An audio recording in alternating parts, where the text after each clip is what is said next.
Assalamualaikum, welcome to my channel Catatan Mimi. Halo teman-teman semua, kembali di channel YouTube aku. Kembali lagi, aku akan review mengenai produk perdapuran. Salah satunya adalah chopper.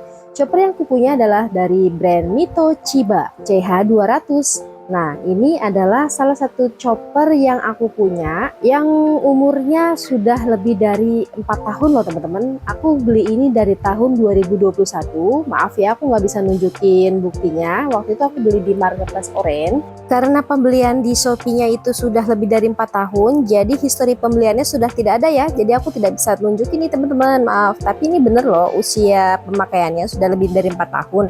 Dan aku mau nunjukin bagaimana sih performanya Mitochiba ini selama pemakaian 4 tahun ini. Yuk simak terus video aku hingga akhir. Oke, lanjut aja kita bahas mengenai produknya. Ini adalah bodi mesinnya teman-teman. Bodi mesinnya ini tuh berat banget teman-teman. Terbuat dari dindingnya ini lapisan depannya tuh stainless steel ya. Jadinya dia kesannya tuh berat, dan emang mesinnya emang berat juga sih. Kalau ini adalah chopper mininya ya. Jadi ini mesin penggiling untuk bumbu. Ya seperti ini. Ini bahannya tuh mika tebal, bukan plastik ya teman-teman. Ini mika tebal. Nah seperti ini ya. Ukurannya itu sekitar sejengkal. Nah seperti ini ya teman-teman. Pokoknya teman-teman jangan khawatir kalau ini terjatuh itu nggak akan pecah atau nggak akan retak ya.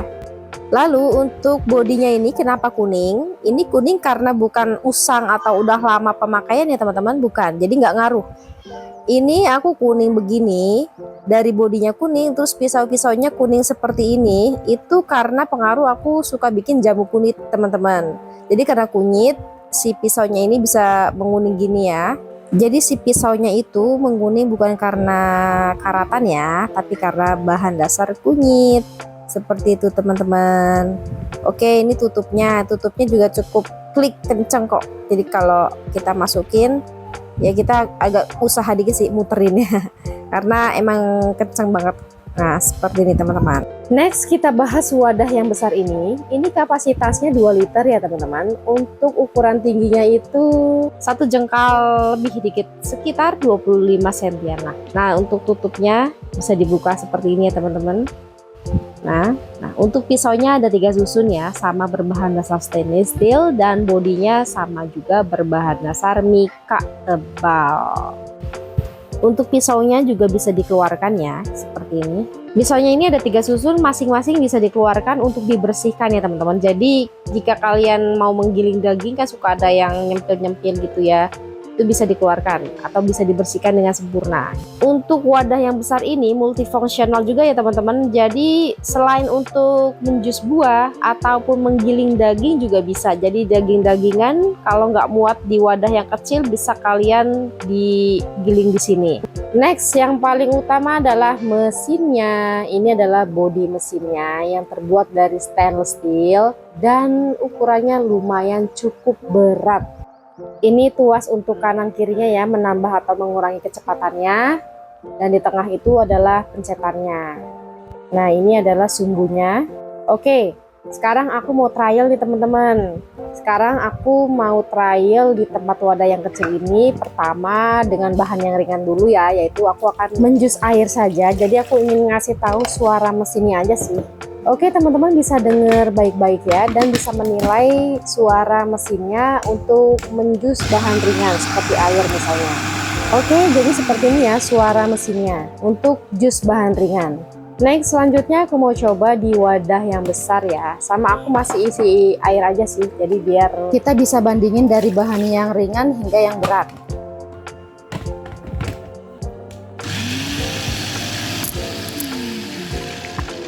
Oke, begitulah suara dari mesin Mitochiba yang sudah aku coba dari kedua wadah yang diisi oleh bahan ringan. Nah, sekarang aku mau coba nih menggunakan bahan berat. Contohnya es batu. Oke, lanjut aja biar kalian gak makin penasaran. Aku mau mencobanya nih menggunakan es batu di wadah yang kecil ya. Nah, aku isi es batunya dulu. Oke teman-teman bisa dengarkan dan perhatikan baik-baik ya saat aku menggiling es batu dengan mesin blender Mitochiba ini. Nah ini agak bergejolak sedikit ya, agak muncrat-muncrat ke kamera, dan karena ini guncangannya cukup besar saat menggiling es batu. Jadi ini kerjanya cukup berat ya teman-teman, dan membuat si mesinnya ini mulai panas. Ini masih es batu ya, belum daging-daging yang tebal. Oke baik teman-teman, waktunya sekarang menyimpulkan produk Mitochiba Chopper yang aku gunakan atau pengalamanku memakai produk ini selama kurang lebih 4 tahun ya. Kira-kira apa sih poin plus dan poin minusnya dari pengalamanku menggunakan produk ini? Oke, poin plusnya Mitochiba ini adalah pertama, menggiling dengan cepat. Jadi Mitochiba ini kemampuan menggilingnya cepat banget dan cepat halus ya pastinya. Yang kedua, Mitochiba ini awet, karena ini sudah terbukti ya, aku sudah memakai ini selama kurang lebih 4 tahun. Dan untuk kualitasnya, performanya itu masih oke banget ya teman-teman, sama seperti dari awal, jadi nggak menurun kualitasnya. Oke, menurut aku itu aja sih keunggulannya atau poin plusnya dari Mitochiba Chopper ini. Nah sekarang kita bahas kekurangannya ya teman-teman. Untuk kekurangannya atau poin minusnya. 1. Mitochiba ini mudah sekali panas ya. Jadi mesinnya ini mudah sekali panas teman-teman. Jadi walaupun kita ngeblendnya nggak lama ya, itu mudah sekali panas. Apalagi kita menggiling bahan-bahan yang berat tuh gampang sekali panasnya si mesin Mitochiba ini. Jadi solusinya kalau mesin udah panas ini kita harus diam dulu ya teman-teman. Jadi jangan lanjut. Nah nanti akan mempengaruhi performa dari mesinnya. Jadi kalau apabila mesin sudah panas, kita break dulu beberapa saat sampai sudah dingin kembali. Nah nanti kita bisa gunakan untuk ngeblend lagi. Apalagi kalau kalian saat ngeblend bahan-bahan berat ya seperti daging-dagingan, itu kan membutuhkan tenaga yang besar ya si mesin ini. Nah jadi itu mudah sekali panas. Jadi disiasatinya dengan cara break sebentar saat mesin sedang panas-panasnya gitu teman-teman. Oke, poin minus yang kedua adalah Mitochiba ini menurut aku suaranya berisik. Jadi Mitochiba ini tuh termasuk kencang ya suaranya ya. Jadi apabila kita lagi ngeblend itu suaranya itu menggelegar gitu sampai seluruh ruangan itu pasti dengar gitu teman-teman. Jadi suaranya nggak halus ya. Nah, menurut aku itu aja sih poin minusnya dari chopper Mitochiba ini. Oke baik teman-teman, terima kasih sudah menyaksikan video aku hingga akhir. Jangan lupa subscribe, likes, dan komen. Dan apabila ada yang ingin dipertanyakan, silahkan chat di kolom komentar ya. See you in the next video. Thank you, bye-bye. Jangan lupa like, subscribe, dan tekan tombol loncengnya ya. Thank you.